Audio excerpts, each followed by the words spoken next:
O Lord, the sum of your word is truth, and every one of your righteous rules endures forever.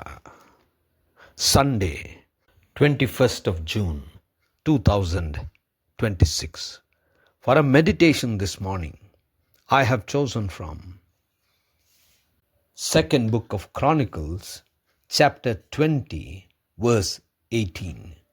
Then Jehoshaphat bowed his head with his face to the ground, and all Judah and inhabitants of Jerusalem fell down before the Lord, worshipping the Lord.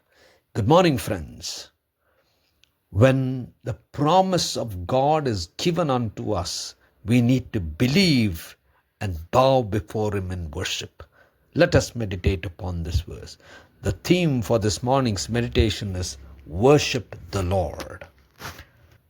Jehoshaphat was facing the greatest of the battle before him.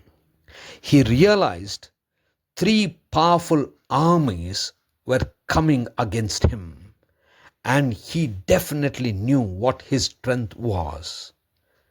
His own strength could certainly not win the battle, for those who were standing against him were mighty and powerful.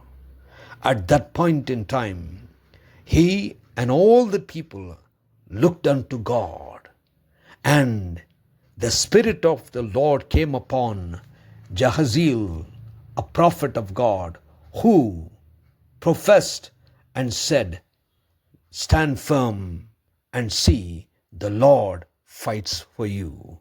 You do not have to fight your battle, for the Lord fights for you." At this, Jehoshaphat bowed down to the ground, and all Judah and Jerusalem fell down before the Lord, worshipping the Lord. This was a prophecy. This was a promise that God was giving. But the moment Jehoshaphat heard it, he believed, and he surrendered himself to God and the word of God, and he worshipped the Lord as if he had already accepted victory, as if he had already faced or experienced victory, even before going to the battle. Friends, when the promise of God is being pronounced, we need to believe as if we have already received it. And we need to receive it in all humility and worship the Lord. For God has done great things, not because of what we are, but because of what He is.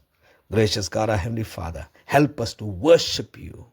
In Jesus' name we pray. Amen.